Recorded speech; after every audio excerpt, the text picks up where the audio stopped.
getting a problem here with my Chabad.org feed.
All right, we'll do it whatever it works or not.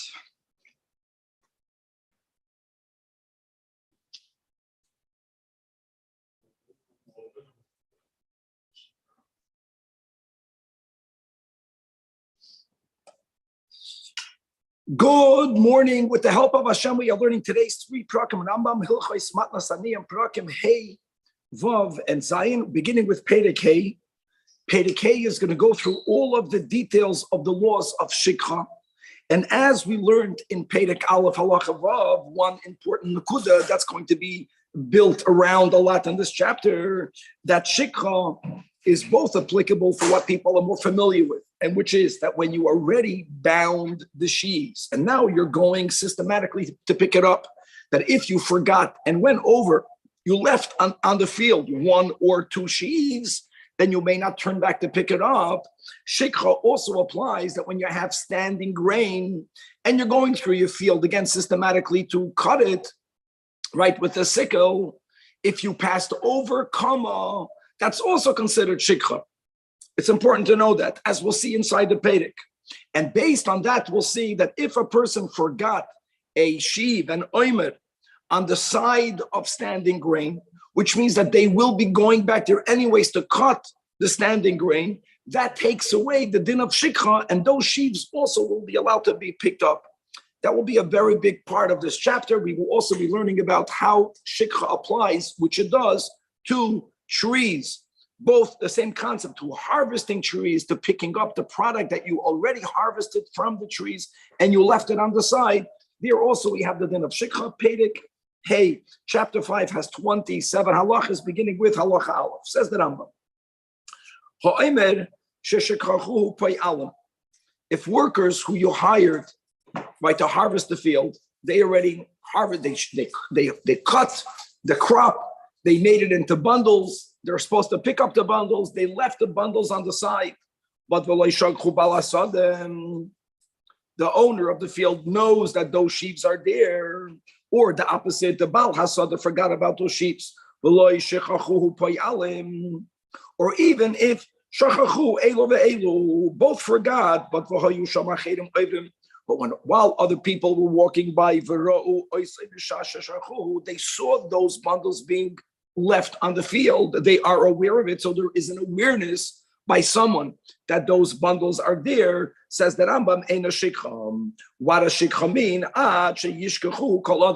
All people must forget about it. Again, you see how much our or human awareness affects many halachas. Furthermore, oimer hatamun in nishkach, even if a sheaf was hidden away purposefully, okay, but if now everyone forgot about it, yes, it's shikha. However, listen to this now.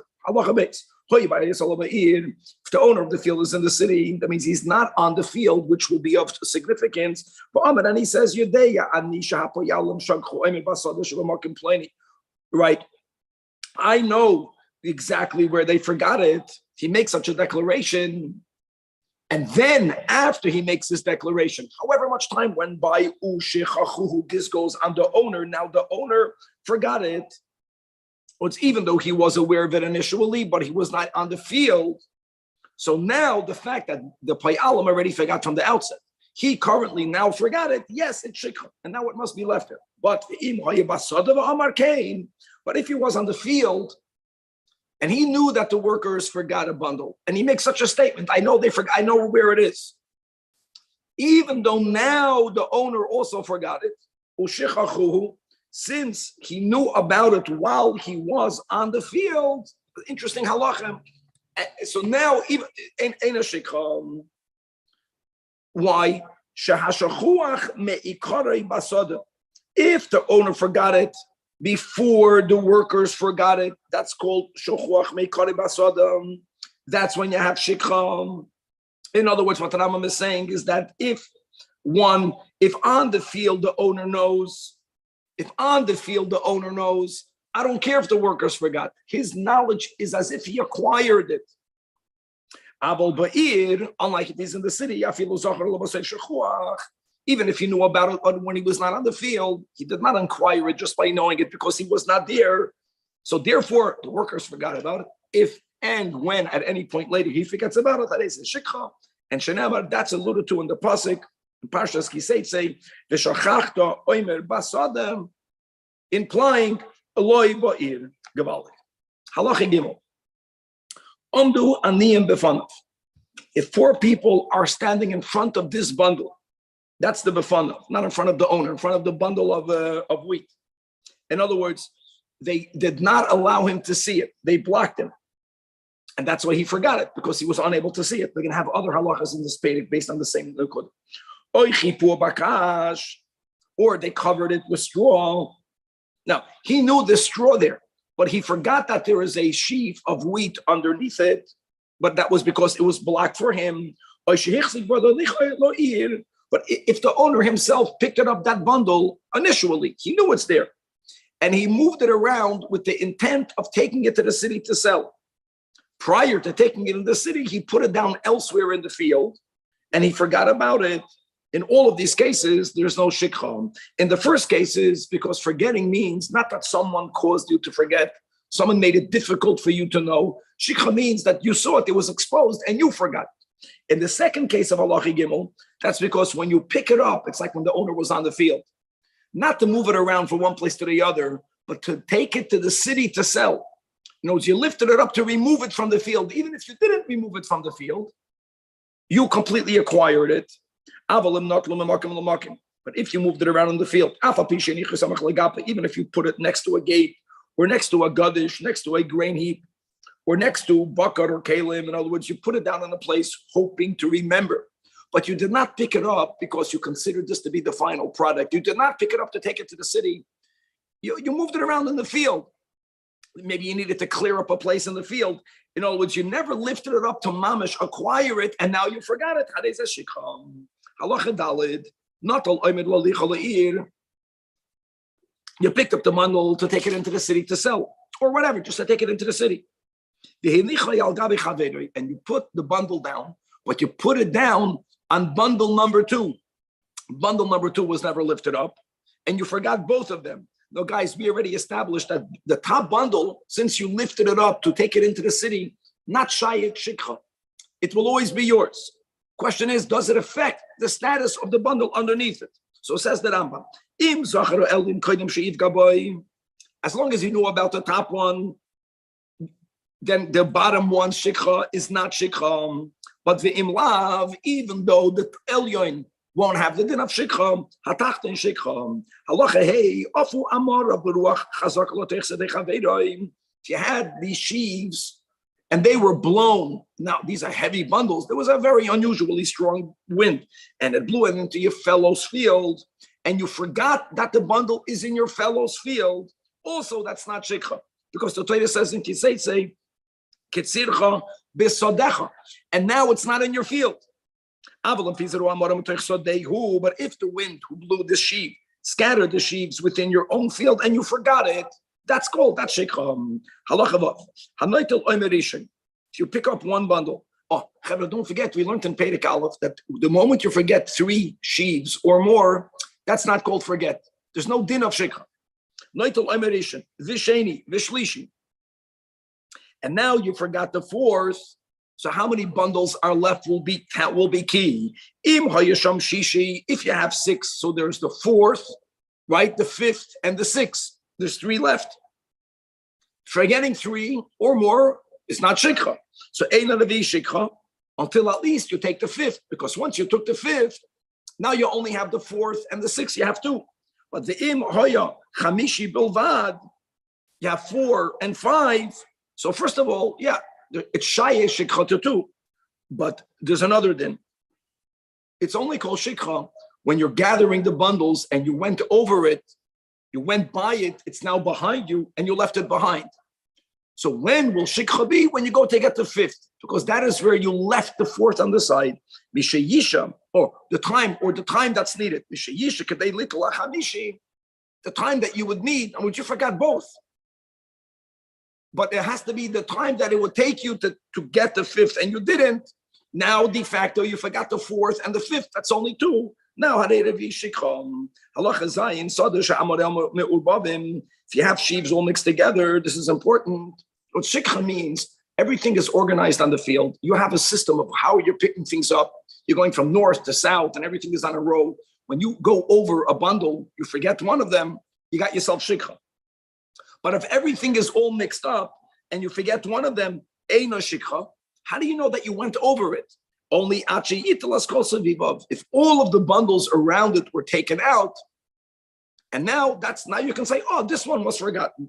Halacha ches, haluf, wild onions, vashum and garlic, and normal onions. You bury them in the ground, to preserve them. Yet there is a din of shikha. That's the way you normally keep it. And then when you come to pick it up, if you left some on the ground, even though we learned, for example, in Halacha Gimel, that if other people hid the product for you, that's not called shikha.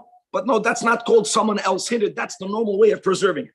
Another thing, if you're harvesting the field at night, it's pushing dark, and you forget a comma, and we said in the intro, this is important, that forgetting standing grain means you're going through the field cutting, and you went over a patch, we'll see how big of the quantity, and you didn't cut it, that's also shikha. Now you went over it because it's dark. Or if you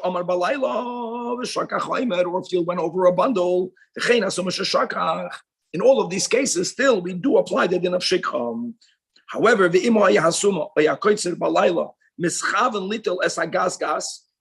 if they intended only to gather the larger bundles, they never planned to gather the smaller bundles. So the din is, there is no din shikha on the smaller ones. Shikha means you were planning to pick something up, it was in the program, and for whatever reason you forgot about it. Oh, someone says, on the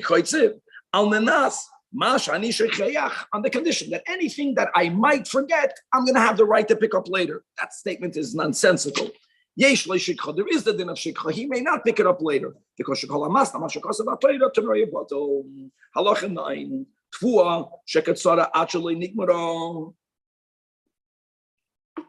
When a person decided to harvest grain prior to it being fully matured, and why did you harvest it early? Because you want to give it to animals. Now let's not forget, we learned yesterday, if it didn't reach a third of its maturity, none of these dinim are shayach.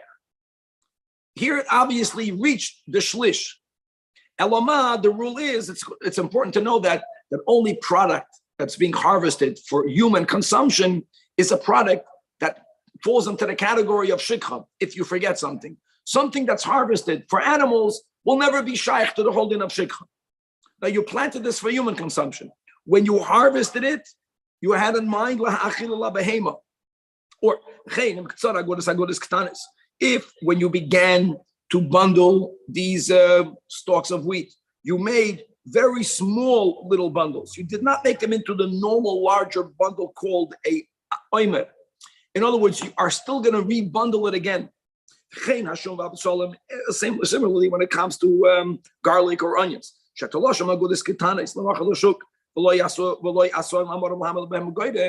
you didn't bundle them in proper large bundles, then ein lahem shikha. Why is that? Shikha means is that the product reached the level that it now can be taken to the goyden. Goyden, literally means the threshing floor. It's not about the threshing, right? You're not going to thresh garlic. Threshing floor means is that in the field, you would have these piles of the product when they are fully ready, or in the area where they are made fully ready. So something that's being taken to the goyden and was forgotten, that's the din of shikha. If for whatever reason, you added a step and it's prepped, you made a little bundle and then you still plan to make a bigger bundle prior to taking it into the grain heap. At that earlier phase, there is no din of shikha. So this is important. So shikha is either if you b'chlal didn't cut it off the ground, you went over a patch of grain and you forgot it there. So there is shikha bakama. There is shikha in the bundles when the bundles are at the end of the rope, at the end of the line. Now you're taking them to the goyim, but in between there's no shikha. Halacha yud. When you begin harvesting, and you forget something both in front of you and behind you. Now, forgetting in front of you, what do you mean you forget in front of you? That means that you have a plan. You know where you're going from here to, you're going from A to B. Really, you shouldn't have been going to B, because if you're going to follow through with your plan, you're going to be going around and avoiding and therefore losing something. But you didn't pass by it yet. So the rule is shikha means you forgot something that is physically now behind you. Shal achrav shikha. That which is in front of you, even though your plan is to go in a direction where you will be going around it, but you didn't go there at all yet, ain't a shikha. Because the Torah says regarding shikha, don't return to get it. Ain't a shikha. How great is that? What if you have two people going in two different directions? They're next halacha, and they're going in opposite directions. They're going to save it. They're going to make it worse, because what's in front of me is behind you. I think there's a good moral, Bachal. We're going into a new year now. We're learning this in Elul Mamash, the week of Slichas. In other words, everything that's ahead of you, even if you don't yet plan to do the right thing, it's still there. Shikha means it came, the opportunity is in front of you, and you walked over it, and now it's behind you. That's called shikha. Zaklal. Kol shubabal toshuv shikha. Kol shubabal toshuv ain't a shikha. Now, Kevan, here we go. Shnayim shizchidu liksam emsa soda. Who, if you can put up Kevan, there's a picture in the Chayenu of the field. That picture has to go up over here. You'll appreciate this. So yeah, we're gonna have over here. You have the east-west direction, and you have the north-south direction. Here, we're going to be speaking about the peoples that are harvesting a field in the west-east. That's very good. So, so two people are beginning in the center.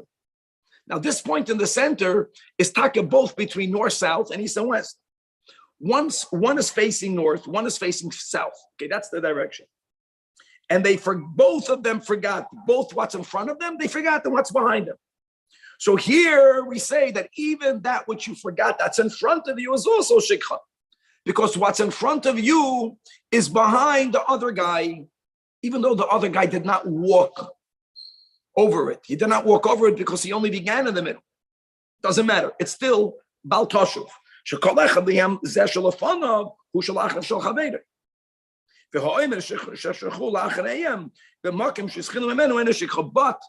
the one bundle that's mamish in the center, like you have over here, that little star, whoever's looking at this picture, in other words, it's not only between north-south, but it's also between west and east. That's not shikha, because it's not connected to the north-south. For you to argue it's behind someone. No, it's not behind the east and west, it's on the side, it's not behind. And they prove that it's not shikha. Don't forget, when you will be then going through the field, east and west, you're going to be going, you're going to encounter it.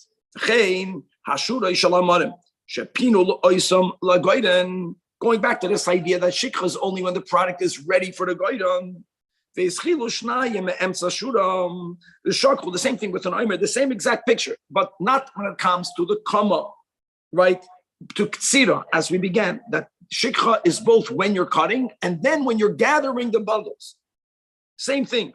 The shakhu omer be'emsa bein achareim ein shikha bein shu be'emsa bepnei shu be'emsa shura shu ben hamizrach hamayde shadayin lo yischilu ba v'hi moichachas olav shein shakhu k'val kalochi yud beis hakoitzer ve'ilam alumais alumais. When you are harvesting and you're binding grains into sheaves, v'chazar opino alumais, and then you are moving these sheaves, which are called amarim. from one place to the other. But you're not putting it directly to the goyden. Your plan was not to take it to the threshing floor. But for whatever reason, you're taking it through the field, putting it here, and then you're moving it to over there. And only from the third place to the goyden. So the rule is, if you forgot it when you were planning to take it to the final place, that's sikha.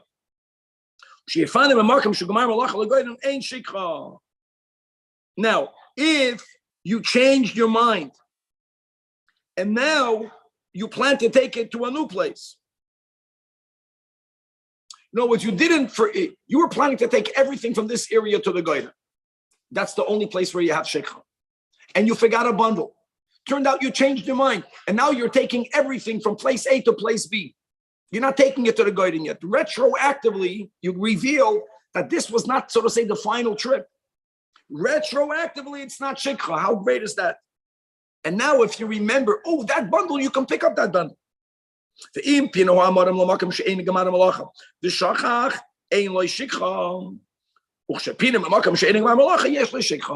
that will be always the rule, that either when you're harvesting shikha or when you're taking the bundles to the goyden, and if you moved it around any time in between that, there's no din of shikha. Halacha, you'd give ezu makam shu gemar malacha. What's the place where the work is going to be completed? The place where you plan to gather all of the sheaves of the field there, and normally you would thresh them there, or even if you don't plan to actually thresh it there, but it is from there that you're gonna, finalize whatever has to be done. But that's the final place that this will be in the field. That's called the makayim that there is a gemar malacha.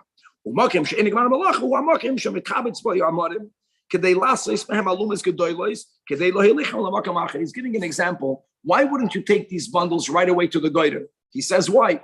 Because many times the system of your gathering of the product is first you make smaller bundles.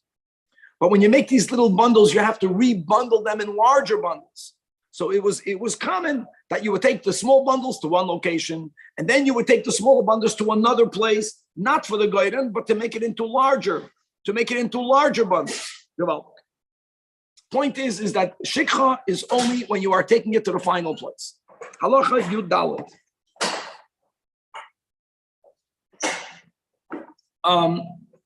All right, we'll make that into the ladies' table. Halacha Yud Dalet. Shtei krichos. Amuvdalai zumizu. When you have, the word kricha also means an oimer. It's the large bundles. If they are separated one from the other, right? So now you have two. Even though you forgot two, you have shikha. Only when you walk by and you forgot three, that's where you say, you forgot three, it's not called an oimer. You forgot like the whole field. It's three, it's not shikha. Shnei amarim amavdalim zamiz shikha.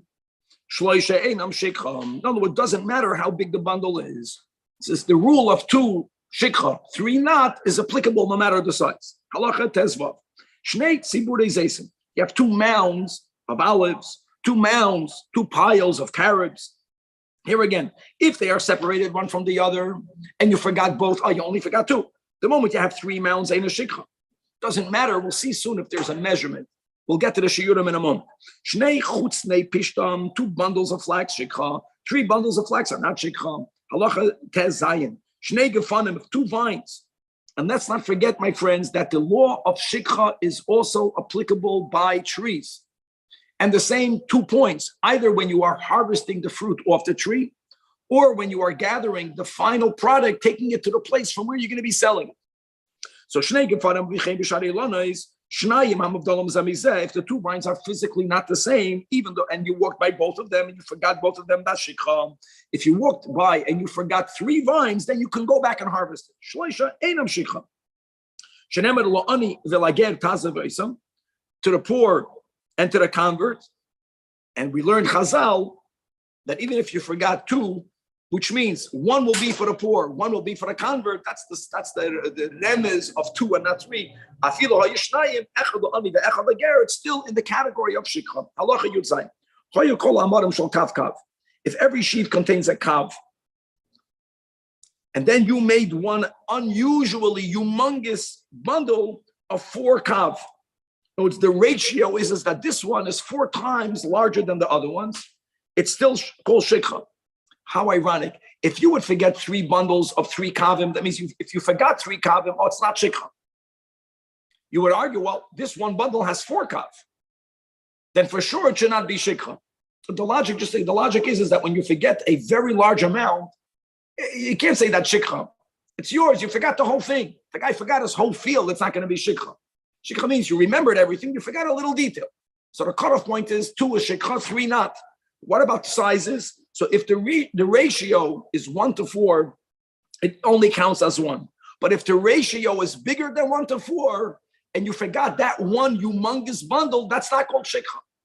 And it's not about the numbers, it's about the ratio. So for example, in the middle of Yud Zayin, if you decided to make every bundle or every pile of the amount of 2 kav, and then you made one of 8, see again, it's the same ratio. It's still only counted as 1. But if you made it bigger than 8, oh, that's already called, it's not called shikha. Halacha yutches.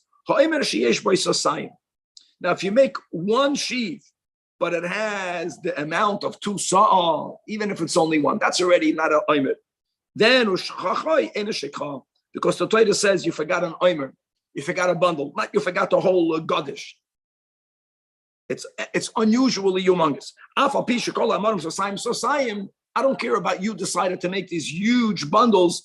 That's the cutoff point of the shiur. That is not called halachically a bundle.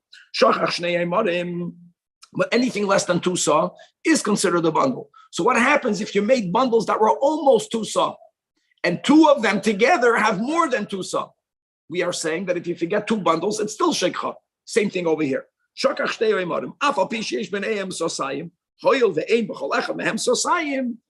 therefore, yes, it's called shekha.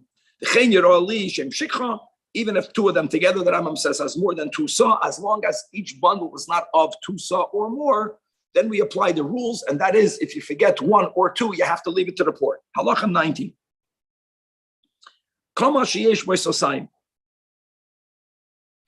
Gavaldik. So again, we began the Perek Aleph, what we learned Shabbos. That shikha, even though everyone knows shikha, they remember it's from bundles. It's not just from bundles. If you have a field and you're harvesting standing grain, and you have a system of how you're going through your field, and you forget one patch of an area, you can go back to harvest it. But there has to be a certain amount that if you forgot that entire part of the field, it's not called shikha.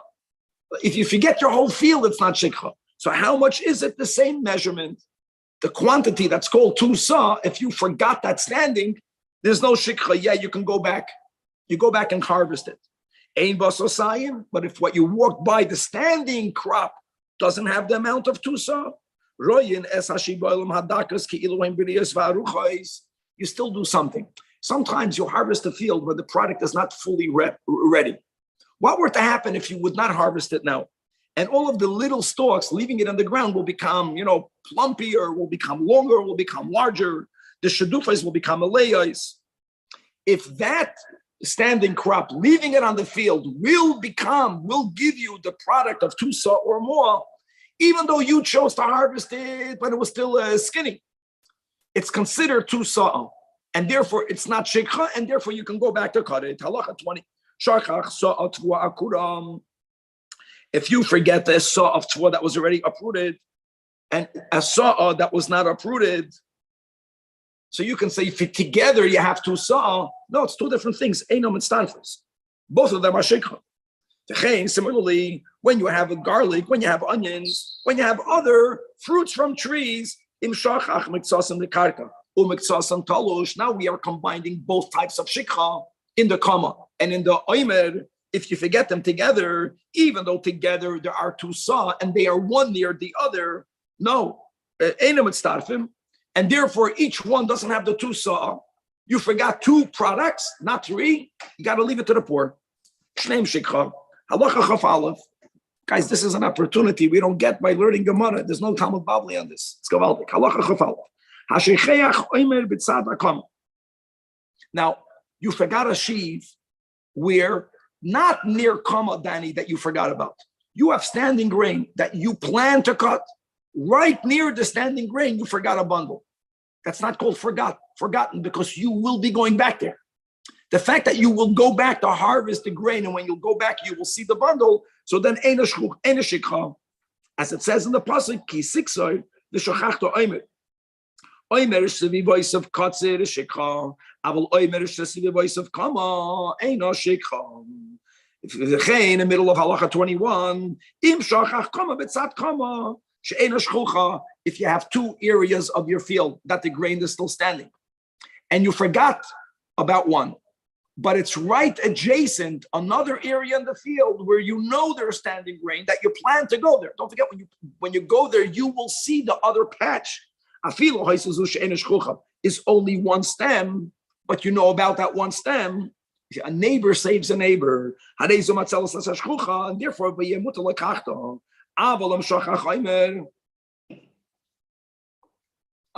how many times does your kids tell you, you forgot me? So that's the response. If you forgot that kid, but you remember the kid on the side, you can, I didn't forget you. I was going to pick you up. It's not a sheker. Aval, it happens to the best of us. Maybe not, maybe to you guys out there, it never happened to every family, at least in the shul. You forget the kid that fell asleep on the chairs. The best thing is when you come back when they're still sleeping, then they don't know you forgot them. If not, maybe they have to go to therapy for that. But if you forget a bundle or a comma on the side, not on the side of standing grain, if you forget something on the side of a bundle that you did not forget, now that's called shikha. Interesting. What saves standing grain? If you have a bundle that you plan to pick up, but it's only a bundle, it's already harvested and bundled, and adjacent to it you forgot a bundle, the one that you forgot you have to leave. Even if the omer that's not shachuach, Danny, that's a pshat. Obviously, because any bundle that's of sosayim is not shikha. Even if it's near an omer of sosayim, so it's a tremendous amount of grain, which you know is there, ain't a matzaloisim. What you forgot, the bundle that's not sosayim that you forgot, is shachuach, and you have to leave it to the poor.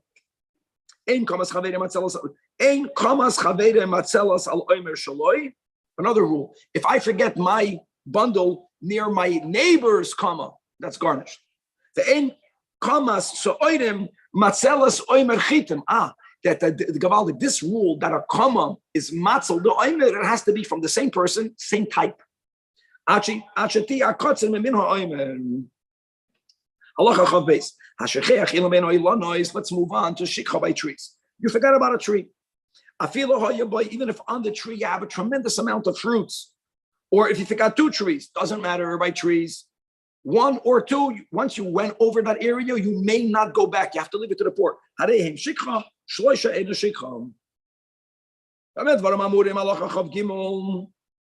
wonder how they would apply this to geld. You forget money somewhere. Where do we say, I forgot it? For the poor. I don't think that applies at all. If it's not an unusually distinguished tree, but if something is distinguished, what's pshat distinguished? Not because the tree itself is unique, but some things become distinguished because of their location. It's a tree that's right near the gas. It's right near the press. It's right near the opening to the keren. Or the tree is distinguished because it itself, it gives a lot more than the other trees. Or because it was given a name. How great is that? Like it was called Zayis Netoifa, the flowing olive tree. You gave it a name. Ben Azesim. Why did you give it that name? Because that tree was Noitiv Shemen Harbe. Or you called it a outpouring olive tree. Or you called it a shameful olive tree because it was very meager. Once you give a tree a specific name, then you can never forget it. Even if you forgot it, there's no din of shikha. Because it says, which means something that's possible to be forgotten forever. And you won't find it only if you go back. That's what you have to leave to the poor. Yatza said that excludes these cases. You will remember it. Let's just finish reading it. Why? For some. That remains. Yes, exactly what it means. You name the tree, then it can never be shikha. If you name a tree, it can never be shikha. Halacha chav dalet. Chaya mesuyim bedatoi. If it's in your mind, it's distinguished. What counts is what's going on in your mind. You're the owner, you're the balabas. If an olive tree, let's say, is standing right near a palm tree, so that in itself, we said before, if it's in a certain location, it's something unusual. It's the only tree in your field that's near the dekel. Now, if you have two trees that are flowing with olives, however, in other words, then if you have two trees in the field, so they remain distinguished, their neighboring trees remain distinguished. But what happens if you gave a name to every single tree? Everyone is special. The moment you do that, no one is special. But if every tree was, wow, every tree is flowing with oil. No, if you forget one or two, it's shikha. It has to be shikha. It has to be renowned. The moment you say everyone is unique, then what you did is no one is unique. And everyone, if you forgot it, it's forgotten for the poor.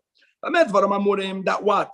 That forgetting, this goes back to the beginning, that if you forget a renowned tree, a distinguished tree, we don't apply the laws of shikha.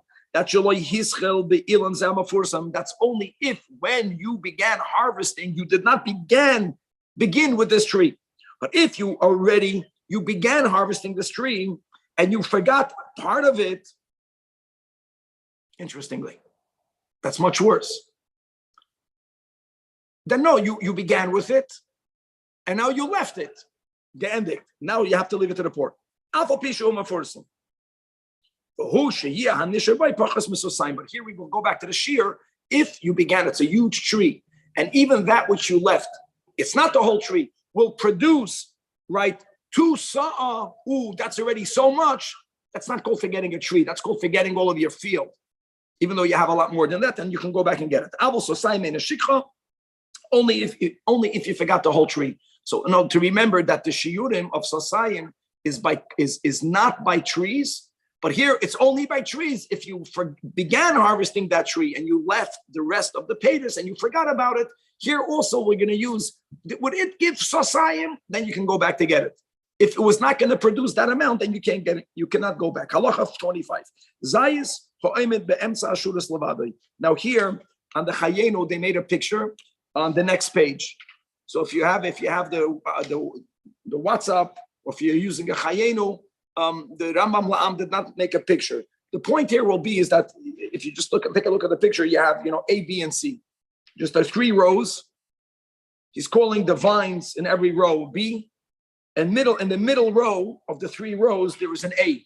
You see that vine is surrounded with other vines. Oh, it's hidden from sight. Let's now read it. Halacha chafei. Zayis ha'oimed be'emtza ashuras levadoi v'sholei shurei shel zeisim akifan oisim v'sholosh l'choysa. Now, whether this picture, I know when you read the words inside, it doesn't look exactly like this picture. But when you read the words inside and you're speaking about a tree that's surrounded by 3 sides, in my book, everything has 4 sides. That's how the picture resolves it.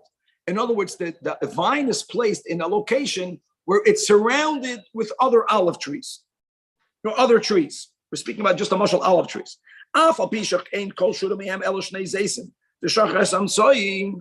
Doesn't matter if there's a very minimum amount of trees in this area.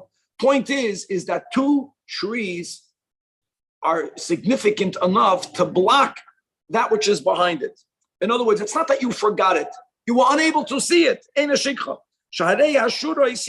very similar to what we learned in the beginning of the Pedic. If 4 people blocked you from seeing something because they want it, it's not called block. It's not called forgot. You didn't know it and forget it. You never saw it.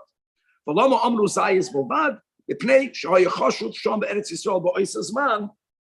really, these laws apply to everything. The example that we are giving is of an olive tree. Now, halacha chavav. If you remember in the laws of Kalayim, we were learning about what we call in English trained vines. Trained vines is that we don't leave the vines on the ground, even though you could. We built these little trellises or structures, and we lean the vines on top of them. And if you remember, it gives that a more chashuv designation of a vineyard. And because of its chashivos, we just learned right now that when something is chashuv, it's harder to apply the din of shikha. So he says like this: Kol she'eno yochol livshet es yodei v'litba. That if you pass grapes, where are you standing right now? If you are able to harvest the grapes when you're standing on the ground, even though it's on a trellis, but there are short trellises. If you went by so far that now where you're standing right now, you can no longer extend your hand and pick it. That's called you pass by it. Ubakeren, but if you don't have these trellises, you have to fully leave the area of the vine. It makes, in other words, if they are on the ground, it's like by the sheaves. When did you forget it? When you walked by it. By trellises, they're up on top of something. So if when you were standing here, you were able to reach it, and when you took another step, you're unable to reach it, even though you didn't fully pass, let's say, the base of the vine. You're still within the area of the base of the vine, but you're not able to pick the vines anymore, the grapes. That's called you pass by it. Obviously, you pass by it and you forgot it, not you pass by it and you know about it. You forgot it. Now, badlis ubadekel. Now you have other vines that they are put on top of something very high. Very high means you can only pick it up if you put a ladder. You know what forgetting means? When you put the ladder on that very tall trellis and you are beginning to go down on the ladder, that's called you pass by it. When it comes to all the other trees, only when you are departing from that tree. But if you began to harvest that tree, don't think you went up on the ladder and you went down one time. You go up, you begin, you take down a little bit, you go back up. That's not called forgetting. Shikha will only be if you completely leave the surrounding area. He doesn't define the surrounding area, but in other words, whenever you are harvesting things in a way where it's not one go, you go up, you go down, you go up, you go down for stays. If you're in the middle, you go for lunch, you come back. Then also when you go for lunch, it's not a problem. In other words, you have to walk away from it. So you have to know, in other words, every product has another minute definition of what's pshat. You finished this area in your mind. You finished, you're moving on because you forgot about something. That's called shikha. Final halacha of zayin. Hamafkid es kanamai. If you declare your vineyard ownerless. Now we learned about hefker before. Just because I declare it ownerless, it doesn't mean that other people took it. I can also reacquire that which used to be mine that I declared ownerless, which is exactly what happened. The hishkim like you wake up in the morning and you decide, I shouldn't have declared it ownerless. I'm going to reacquire it. So you declared it ownerless when everything was still in it. You reacquired it again prior to the harvest. And now you harvested it. Even though a field that's ownerless is not chayiv in all of the gifts to the poor that we have been learning in the series, even though it went through a period where it was ownerless, but we discount it. You're chayiv to leave the peret, the oiloless, and what we learned today, the shikha, what we learned in the beginning, peya, because it's your field, it's your vineyard. Ani koydevay, because it was yours and now it is yours. Very importantly, but let's say I have anyone other than the original owner. Someone declared their property ownerless or their field ownerless. And you or I, we go and we harvest their product. We are exempt from all of these gifts. And furthermore, if you declared your field ownerless and you reacquired it, you will be exempt from giving all of the tithings, as we will be learning soon. Now, there's a risk factor. People who declare it ownerless are trying to get out of the tax loophole. It can backfire because the moment you declare your stuff ownerless, you never know. Someone else can acquire it all. But if you succeeded in reacquiring it, you'll be exempt from separating all of the Trumas or Maisers. Okay, Chavra Perek Vav is one chapter about Maiser Ani. This is a very important chapter. We're not going into details. It's a lot easier to follow. Not that we love the details also. This is a big picture chapter. But what the Rambam is going to be going through, he's going to tell you the Seder of all of the Trumas Umaisvus. What we learned until now, just a quick recap. We learned about 5 Matnas Aniyim that are not Trumas, they're not tithings. We learned about Leket, Shikha, Peya, peret and oilolus, as we already explained it. All of that happens while you're harvesting your field. You finished harvesting your field. You gathered everything into the goyren. Not only that, you winnowed it. Now you have a smooth pile of product. You have a gemar malach. So after all of the prior 5 gifts, now we're going to speak about what's much more spoken about, the Trumos Umaisis. And there's an order to it. And the Rambam is going to go into the details. From when is the Chiyuv Chal? The Rambam in this chapter will not speak about what were to happen if you decide to separate it prior to the Chiyuv. That we have a lot also, but not here. We're going to go with the basics of the 2% to Truma, the 10% to Meiser Rishon, and then we're going to go through the cycle of 7 years. In which years do you bring the second tithe as Meiser Sheni, which belongs to you? You have to eat it in Yerushalayim. And then in which of the years of the 7-year cycle is the second tithing not Meiser Sheni, but Meiser Ani? And Meiser Ani will be now a 6th gift that are given to the poor. So let's read Pedig. Pedig Vav is a small chapter, that's 17 halachas. Says the Rambam Halacha Aleph, Matana Acheres Shishis. Now we're starting to speak about the 6th gift. So again, we had leket, shikha, peya, peret, and oilolis or oilelois. Now let's begin with the gift. Yesh la'aniyim b'zer ha'aretz, that a poor person will have from that which the land produces. That is called meiser. Meiser means 10%. That is left or given to the poor, and it's called meiser ani. But when do you separate it? You never begin with separating meiser ani. So now here it makes sense that Rambam will begin with the order. Halacha base. This is so foundational. The zehu seder hafrashas trumas umaises. Achar shekoitzer zera haaretz. After you gathered, oy oisef priya haaretz, and we went through all the steps, and now you have the gemar malacha, wherever that is. By the way, sometimes gemar malacha is after you brought it into your house. All of the prior 5 gifts are only shayach prior to the gemar malacha. Now, finally, you have it ready. Mafresh mimenu, step number 1 is, and by the way, now is where the chiyuv of meises kick in. What's the first one? Koyin. And how much do you give?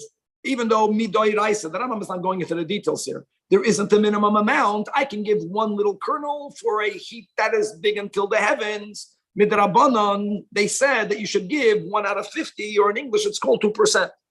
And that's called the big truma. And you get to choose to which coin to give it to. You give it to the coin. Reishis means the first. It's very important.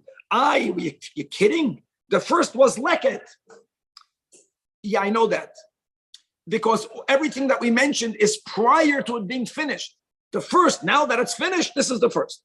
Then you give from what remains. Does it have to be leket? Right? Yeah, of course, it has to be leket. We have because that we learned leket. Leket is while you're cutting it to 1 drop to the ground. Right. What's to say? You didn't drop it. No. You're correct. Oh, very good. A very good point. The leket, very good. Shikha, very good. Very good. Leket, shikha, peret, and oiloless theoretically won't have to happen. Correct. Pay, you have to leave. But it's shaykh to other 5, but he's completely separating these 2 categories. Now, many people say Meiser is 10%. It's important to remember that the Meiser, whether it's Meiser Rishon or later the second, Meiser Sheni, Meiser Ani, is only 10% from what remained. If you have 100 apples and you give 2 apples to the kohen, right? 1 out of 50. So Meiser Rishon won't be 10 apples. It will be 9.8 apples. And Meiser Sheni will be from what remains.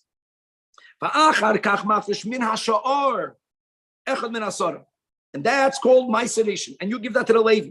And regarding that, it says in the Torah in Parshas Korach, Kias Maser b'nei Yisrael. Or as it says, V'nemar l'bnei Levi, Hinei nosati kol Meiser b'Yisrael. Malachi Gimel. And afterwards, V'acharkach mafresh min ha'sha'ar, from what remains, another 10%. And that's going to be called either Meiser Sheni. When we call it Meiser Sheni during we'll see the first and the second and the 4th and the 5th year of the 7-year cycle, it belongs to the owners and they have to eat it in Yerushalayim. Another nuance, if you live far away and you don't want to schlep it to Yerushalayim, you sell it. The money has to be used in Yerushalayim for food. For all of them, and says in Parshas Bechol Kreisai, the im goyal higal ishmi ma'isroi. That ma'aser is not ma'aser rishon. I don't get to redeem ma'aser rishon. Ma'aser rishon has to be gifted to the Levi. Likewise, regarding this, it says in Parshas, the A, aser to aser. And that which you tithe has to be eaten, right, in front of Hashem. We're in the city of Yerushalayim. It says that and ubashniya. And that's also the order on the 4th and on the 5th year. That the 2nd is called Ma'aser Sheni. But in the 3rd and the 6th year, from the 7-year cycle, after you designate Ma'aser Rishon, now Mafrishim and Ashar Ma'aser Ached, you separate another tithe, and that's Ma'aser Ani, and you give it to the poor people. That's called Ma'aser Ani. The Ein B'Shnei Shanim Elu Ella Ma'aser Sheni. There isn't Ma'aser Sheni and Ma'aser Ani. Either or. In the 3rd and in the 6th year, there is no Ma'aser Sheni, Ella Ma'aser Ani. And for all of them, regarding Ma'aser Ani, it says in Parshas Re'eh, Mitzei Shalosh Shanim, Toitzi es kol Ma'aser Tvos Chavashanahi, V'inachta B'Shorecha. Leaving it is for the poor.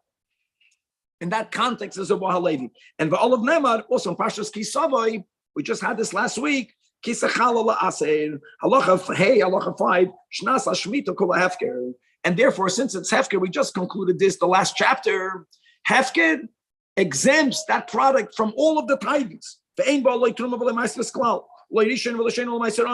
Now comes a question.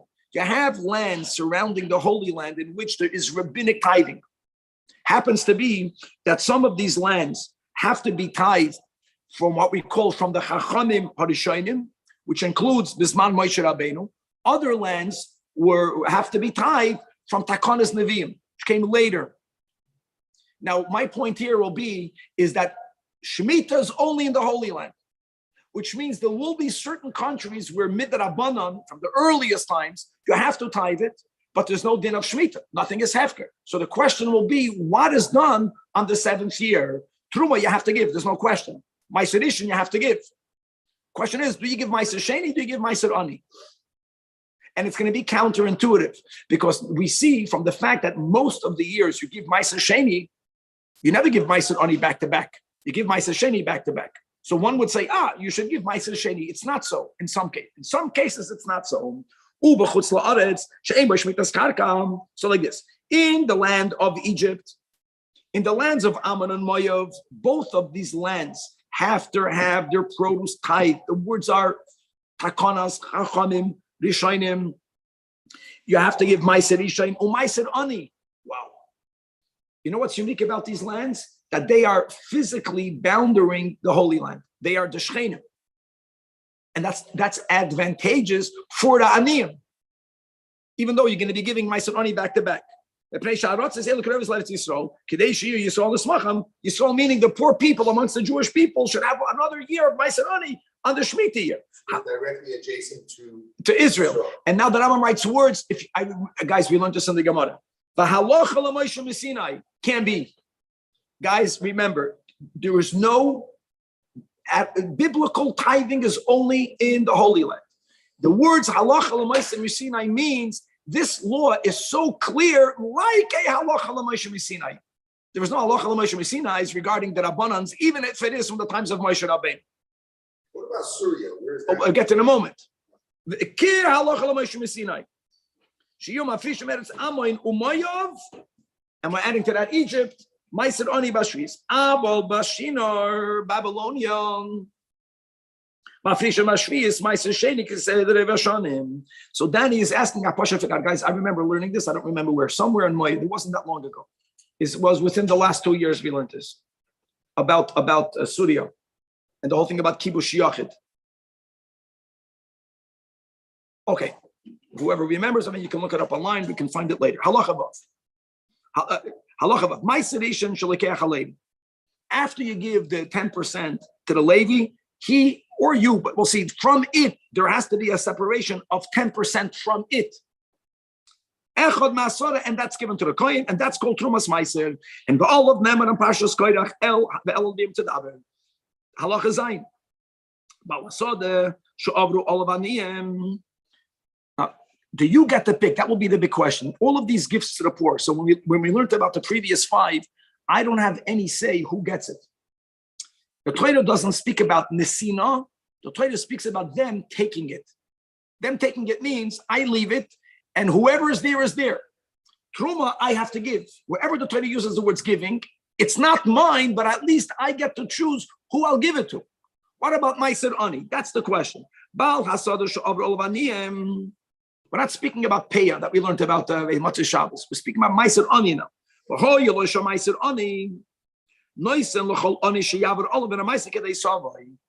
It's like somewhere in between. In other words, it's almost like Purim. In other words, if he walked by there, I cannot tell the son, I don't want to give it to you. But I don't have to give him all of it.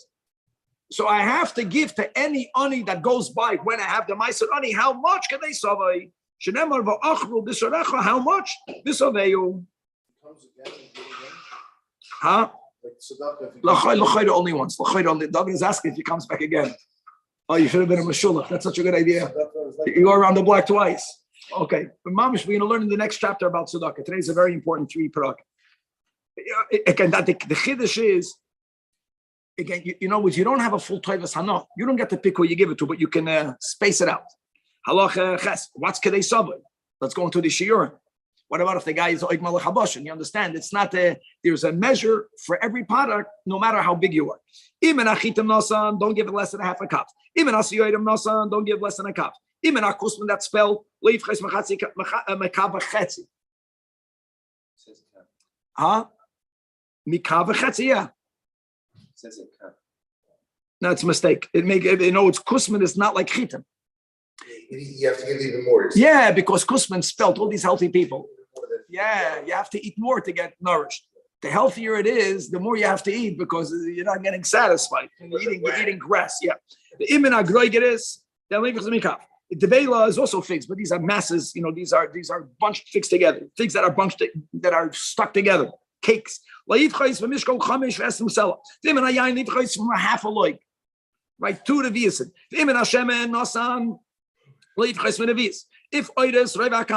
If you give a vegetable, you have to give the weight of a liter. What's the weight of a liter? The weight of 35 dinner. If you give a boxer charuvim, you give 3 cups. If you give nuts, egoism are walnuts, just for the record. Egois, asana. If you're giving peaches, you have to give 5. If you give rimoinim, stein. If you give an esrig, 1. You're satisfied with 1. Because Masami, you're using it for the mitzvah. You don't need more than 1. It's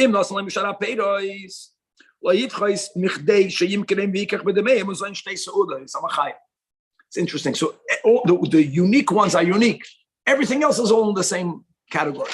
Now, satisfaction means 2 meals. How much money do you need to buy 2 meals here in LA right now? Probably $300. But whatever 2 meals cost, 2 halacha test. And you have a lot of aniyim. The aim, but you can't space it out to each one. Then what you do is, that's another good solution. Put all, tell them, guys, figure it out. Zait machalik alein. Can't give that guy by tzedakah, let him You make one of them into the gabbai tzedakah. My Zayda once did that. I saw him getting frustrated. Everyone was attacking him. He took out all the money. He said, guys, you figure it out. Finish. Allah yud. Now, unlike dividing certain products in the house, why will you give it out from the house or in the field? It will depend when is this product considered nigmar malachta.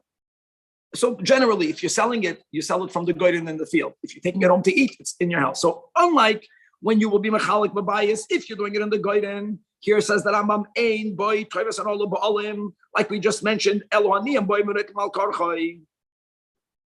Like we said, Danny, in other words, you don't get to pick at all which ani it is. The only thing you get to pick is you get to space it out. You limit how much each one can take. Now the Rambam writes another rule.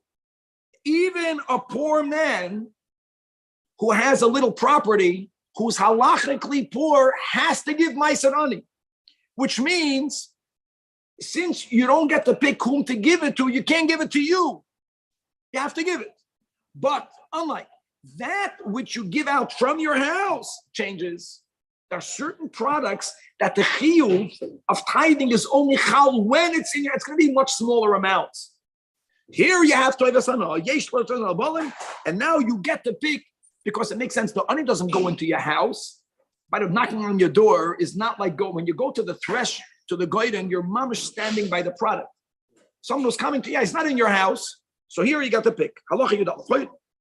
If you have it on the goyden in the threshing floor, and you do want to give it to an ani that's your relative, you do want to give it to an ani that you know. So now we're already writing nuance. Obviously, you have more than the shear of Kedei Sevilla. Another nuance, you could give half to that guy, and the other half to leave to be machalik to the aniyim that will walk by. But let's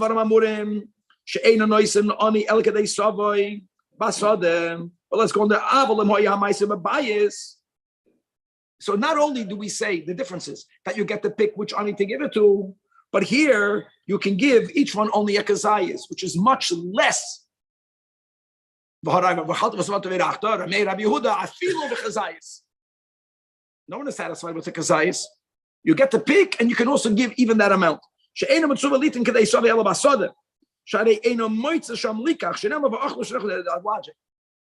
Logic is, however you understand this, I understand is that when an ani is going to a field, you might be the only field, and the other field can be very far away. When aniyim go door knocking, that's the way I understand it, since they're going to go to your house and to the next house and to the next house, so it's enough. He can get a kazayis from you, a kazayis from the neighbor, a kazayis from the neighbor. He'll be satisfied. In the field, who says there'll be another field? Or could be the field is far away, or could be there's nothing else in the other field. That's why Mishalachim do door knocking. Notice when you go door knocking, you are lachatchila expecting less from each home, but you're trying to get more homes. I think that's what it means. Bo ish v'ish alabayis. And you only have for one. Man or a woman, you have to give to the woman first. And if you have something left, you give it to the man. It's harder for her to ask. Now, avu b'noi, ishu karoiv, shnei achim, shnei shutafim, shoyech anem ani, loisim loy ha'achar ma'isir ani shaloi. Because you can never keep it to yourself. But since in your bias you have toivas hana'ah, you can mamish give it to your relative. Now, let's go better. Shnei arisam shekimu asad barisus.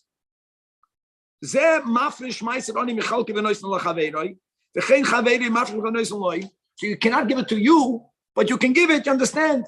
They're working together, they're taking the same product, they're taking it home. Now they have Meiser Ani, one gives to the other. Halachat as well. Because it's his. Like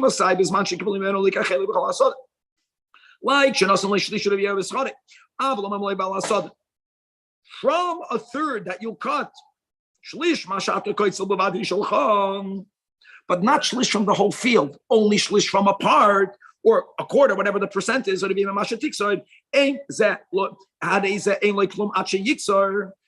since while he's cutting is an ani, wow, that's why he's allowed to take like a shikhopeya. He's not considered the owner.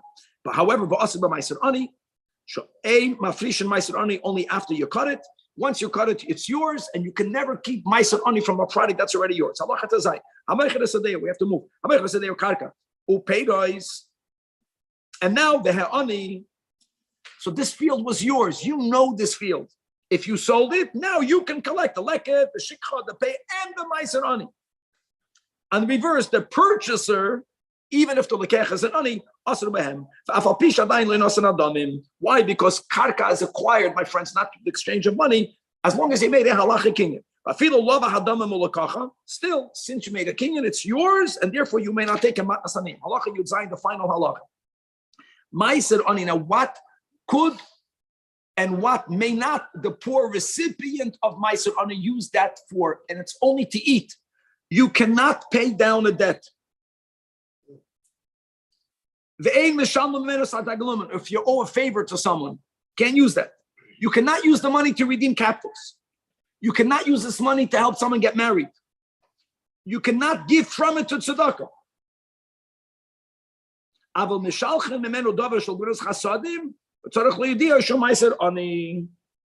In other words, you have to make sure you could give it to tzedakah bitnai that the recipient knows it's meiser ani, so they're going to eat it. This is meant to be consumed. Is it almost like meiser sheni in that way? Like meiser, you have to eat. Very good, mamish. Very good. Very good analogy. And another thing, if you have a, it was common that the Rabbanim they were poor, And the problem with the Rav is he has a particular pride. He doesn't want to. He's not going to take meiser on. It doesn't sound good. You can give him a gift. Say they're a gift, but that's fine. Even though you're not the ain might see another din, you cannot take it out of the Holy Land, as it says. So Danny, I think you said very good. So it's very similar to meiser sheni now in twofold. It cannot leave Eretz Yisrael, and also it has to be consumed. Good. Perek Zayin, it's the shortest chapter today. We have time to finish it. Perek Zayin is about the mitzvah of giving tzedakah to poor people. And there will be two nakudas here. Number one is who comes first. And number two, even more importantly, that even though you're not commanded to make someone wealthy, but you have to know where the person is at. And if someone is a ben toivim, if someone is accustomed to a certain style of living, and now, God forbid, they are unable to afford it, even if it's a very expensive way of life, mitzvah of tzedakah is to help them attain their style of living. It's relative. Unlike everything we learned until now, because we'll learn later, how are you ani to be allowed to collect all of these 6 gifts? There's a certain standard. How much money do you own? Here it doesn't work that way. Halacha Perek Zayin 15. Halacha Aleph. Mitzvahs say. So we went through 6 gifts that are given from the produce of the land. Now we're not speaking about produce. There's a mitzvah litein tzedakah lani Yisrael kefi ma shero il ani, according to what it's appropriate for that poor person. Now, do you have to give it? Give whatever you can afford, as we'll go into more details. As it says in Parshas today, open up your hand. It says twice. And it says in Parshas Bahad, and he should be able to live amongst you. To help a person live in LA, that means you got to give him a lot of help. Whoever sees someone asking, by the way, you don't wait for them to ask, but if someone is already asking and you hide your eyes and you don't give tzedakah, you violate the negative commandment. It says in Parshas Re'eh, don't harden your heart and don't close your hand. And guys, that's a very important klal. Never allow a person to walk away empty-handed. I know my mother would always have in Brazil, you have all these kol tzurua v'chol zav in the street corners. They would come and ask you for help, even though this money will go to drugs. She had candy. As that cloud, if someone asks something, give something. Give something. Don't allow a person who extended their hand to go away empty-handed. That's the best midah. Halacha gimel. Now, how much do you have to give? According to what the poor person is lacking. So if he doesn't have clothing, you give him clothing. If he doesn't have furniture, get him furniture. If this guy doesn't have a wife, not to buy him a wife. It sounds funny. It means, tzedakah means, don't think tzedakah is for the poor. Or let me word it differently. We are all poor. Every person needs something. And when you are aware of it, you help the person get what they need. Someone needs to get married, go find them a shidduch. A woman, go find her. Today we use the word shidduch, both genders, but he's specifying. If a man, find him a woman. If it's a woman, find him a man. I feel like now, furthermore, not only get them what they need, let's speak about quantity. If this person was accustomed to lirkov alasus, to go always on a horse, is to go on a Mercedes, not to go on your Toyota, your Honda. And not only that, but this guy had a minig that whenever he went, there was always a servant announcing his arrival. It was an Eved Ratz Lefano, Balabatish. And Ve'ani, God forbid. And right now he lost some of his possessions. Buy the guy a horse, buy him a Eved to go announce his arrival. Huh? Like Hillel in Gemara Ksubas, Shkoyach. Dai machserei achshe yachsaloi. Umatsuva atola hashlim chasroino. In other words, the goal is she has that lack. Now, you're not mechuyev to make them wealthy. But if that's their lifestyle, then help them keep up their lifestyle. For Yosem Shabal Hasiya Isha. So you want to help an orphan get married. Look at the Seder. Don't get a guy a wife, and how is he going to pay rent? First, get him a house, get him furniture, and then get him a wife. Maybe that's a school of all of the married men that are looking for a shidduch. Go get yourself a house first. Huh? There you go. Halacha, interesting. Halacha, hey. Now, if the ani is asking for whatever, you have to give, but you don't have all that. So it's not a sum zero game. So this guy needs to have whatever he needs. Give him something. Give what you could. V'kama, how much should you give to tzedakah? Up until a fifth of your belongings, which is 20%. That's mitzvah min hamufchar. Now, like we spoke out when we made the siyum, that the Rebbe, just brings to our awareness that Rambam in Perush HaMishnayos in Peah writes explicitly that giving more than 20% is midas chasidus. And the Rambam ended the whole Sefer Hafla'ah that giving more than 20% is chassid shoita. So the Rebbe's resolution is that giving to Hegdish may not be done with more than 20%. Giving to others, ben adam lachaveiroi, then mitzvah, and the mitzvah is to give up to 20. More than that is still chasidus. That's before the Alter Rebbe's chiddush. That nowadays, okay, let's go back to the echad masara ben achas of giving 10% is average, and giving less than 10% is called a stingy person. Person should never give less than a third of a shekel in a year. And whoever gives less than this did not fulfill any mitzvah. And even a poor person who he or she themselves are being supported from tzedakah, they are obligated to give tzedakah. Halacha vav. Let's go to details. You don't know who the person is. So what are they asking for? When a person says, I'm hungry, don't look who, what, when, and where. Are they honest, not honest? Whenever someone asks for food, give them food. And you're not allowed to make an examination to find out more information. The guy is going to die until you'll figure that out.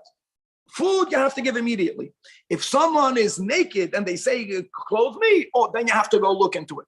Could be the guy has in his suitcase, he has clothing. He won't die without having clothing. Now, he's not saying don't be gullible. For food, be gullible. Food always gives. Maybe the guy also, at least you know him. Maybe that's his livelihood. You understand? He asks for clothing, not for money, for clothing. Everyone has rachmanis. So he has a thrift shop. How does he collect for a thrift shop? He wears his undergarments. He goes knocking on doors. He gathers all of the used clothing. That's say if you know him, give it to him. Allah chazai. You have to at least know him. Now, mefarnesin umachasin aniyei goyim im aniyei yisrael matnei darkei shalom. We will apply all of these rules the same, Jew or non-Jew. However, there's one general rule that anyone who's knocking on your door, again, door knockers, you don't have to give a lot. You have to give something. Give them matana moetis. That's the same. They come to your door, you give them a little bit. Never allow a poor person to come to you and to walk away empty-handed. Even if you're giving the guy one fig, give him something. As it says in Tehillim, let not the dejected turn away in shame. You know what kind of shame it is to ask and then to walk away with nothing. Now we're speaking about communal obligations. So now you have these wanderers, the homeless people. They're going from city to city. So if he comes over here, you cannot give him less than one loaf of bread that can be sold for a pudyon at a time that wheat costs 4 sa'a besela. We already explained elsewhere what exactly that means. If a guy comes to the city and he's coming to sleep overnight, everyone, you have to give them a matzah. A matzah is this flimsy mattress, at least that he should sleep on it, and a pillow under which to put his head, and some oil and some beans. And if he's coming here for Shabbos, you have to give them food for 3 meals, and shemen, the kidneys, the dog, the yarak. You know what's interesting? No meat. Okay, and this is the minimum amount. Now, if you don't know who he is. If you know who he is, then if you are able to, if the city has a fund, give according to their honor. Halacha 9. Now you have all these people. Some people don't want to take money, so you have to trick them. Now, good way. You tell them, I'm giving you a gift. I'll give you a loan. So that's a guy that's poor who doesn't want to take. Now you have the opposite illness. Someone is very wealthy, but they're so stingy that they can't eat up their money. So they starve. The halacha says, let him die. If a wealthy man is starving himself because he's so stingy that he can't spend anything on himself, so he's not eating and not drinking, the Rambam says, Ein mashgichim boy, ignore him. Halacha Yud, Misha Eino Roitze Litin Tzedakah. If someone doesn't want to give charity, or he wants to give less than as he could, how do you know that? I have no idea. So now this is a good old shtetl life. We determined that family has to give that amount of money. If they're not giving it, the Beis Din would force them. I want to know who's forcing the Dayanim and the Beis Din. That's the question. But good, the Beis Din forces him. And how do they do that? They beat him, the old Yiddish minig. Coerce him. And now when you expropriate, you take away his property, which you can do in the amount that someone decided how much they have to give. I love this. So you can only do it in front of him. Don't become a ganef. So we decided that you are able to give X amount per year and you are not giving it. How do you know? I also don't know, but we know he's not giving it. So therefore, we're going to take what's yours. We're going to take your sofa, but make sure he sees what you're taking. It has to be befana. Another din,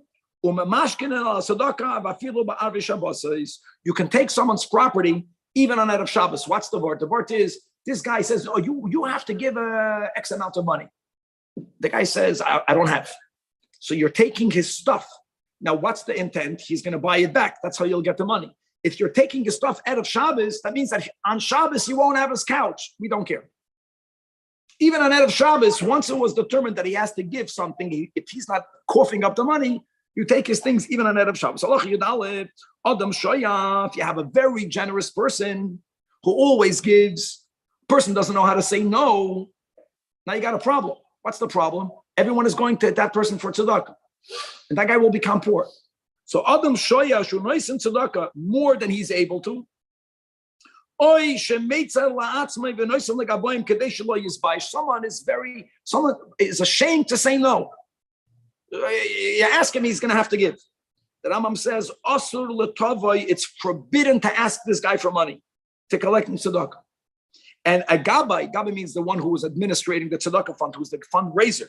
Shemachlimai, by simply asking money from such a person, and we know this guy already gave more than what he can give.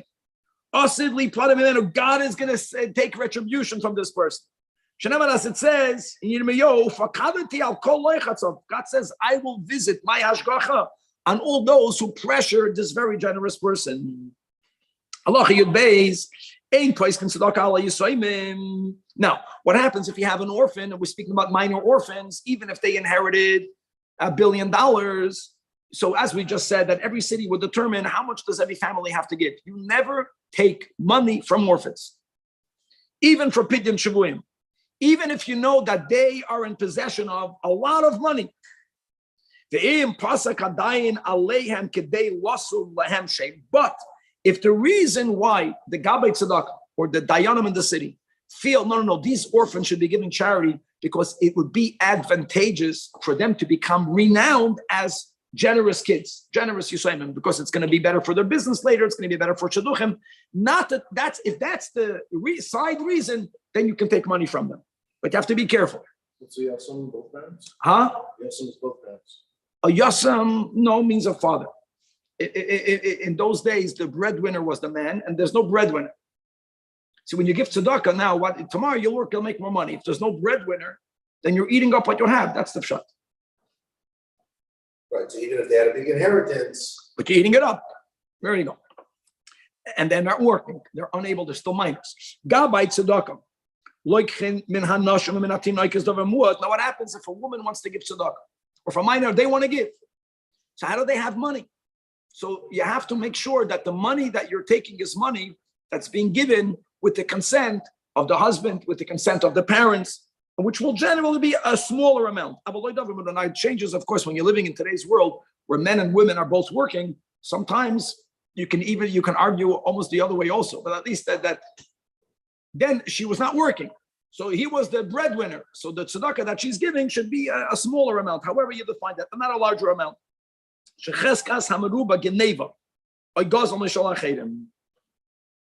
But you know what women always gave?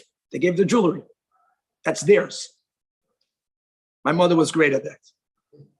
My father would plutz. I think he stopped. And when her father got sick, she had a fancy ring. My father bought it one time.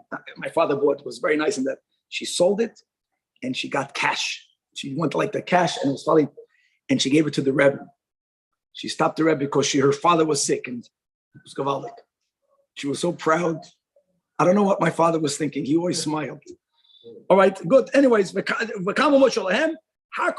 lot of little, it's all relative.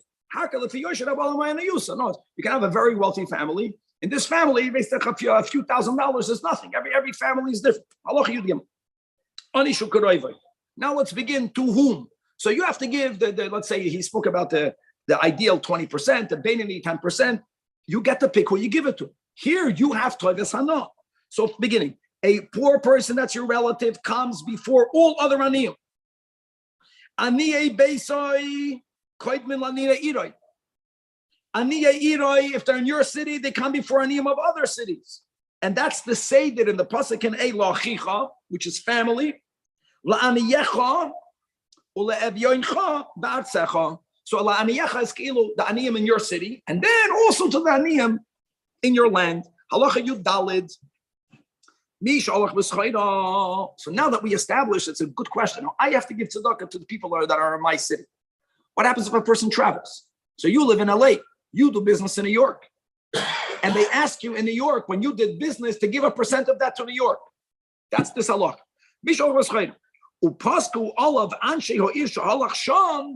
The city not in you where you live. The communal members of the city where you are doing business, they're asking you to give money to tzedakah. That was a normal thing. People came to do business. They would tell you, you're coming to do business here. Give 1% here of your income, of your profit. So like this, if it's only one person, you give it in the place where you did business. What's the counterbalance is that if many people from city A does business in city B, if many people, then city A won't have any funds for tzedakah. So if it's only one individual, so he's not going to come back with money for tzedakah. It's nishka ferlach. But ve'im hayarabim, however that's defined, was that you're going to keep the seder. If city A is a dormitory city, you have these things. People live there, they have apartments there, they have houses there. Everyone does business in Yerushalayim at HaKodesh. So everyone is going to give business in Yerushalayim. When they're going to go back to Bet El, who's going to support Daniyim there? So listen to this concept, a crazy concept. And the people in the city of the business ask them, you know what they do? They give it to them. They tell them, you hold on to this tzedakah money. But when I'm going back to my hometown, you're giving that back to me. So this ethic, when people ask give, it's even though when there are many people that live in city A that are doing business in city B, they're not going to give tzedakah in city B because it's many. Because if all of them will give it in B, who's going to bring money for the aniyim in city A? But when they are asked in city B, give it. Noisnen. Now they're going to be in city B for a week doing business. So the money will be in the Gabi Tzedakah's box. But when they come back home, they tell them, now give that back to me because I'm going to give it out to the aniyim of my city. Wow.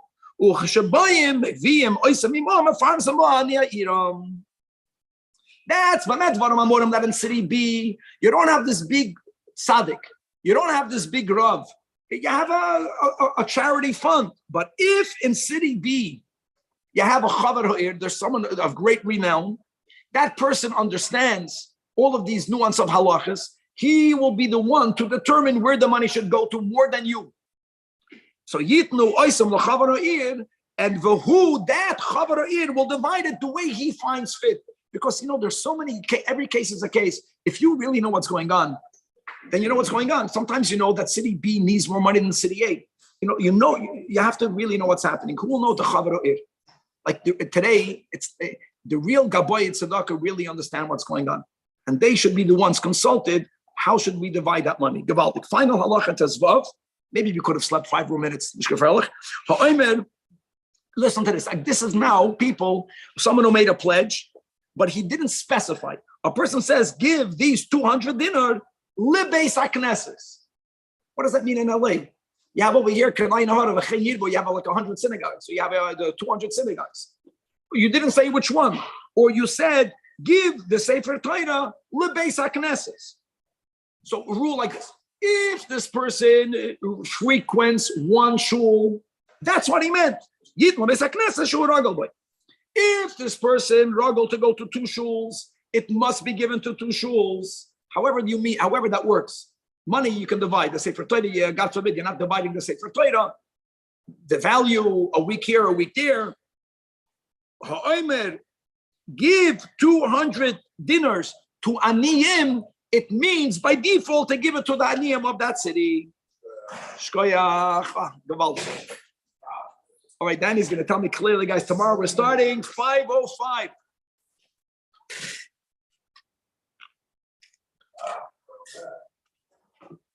We're sleeping in tomorrow.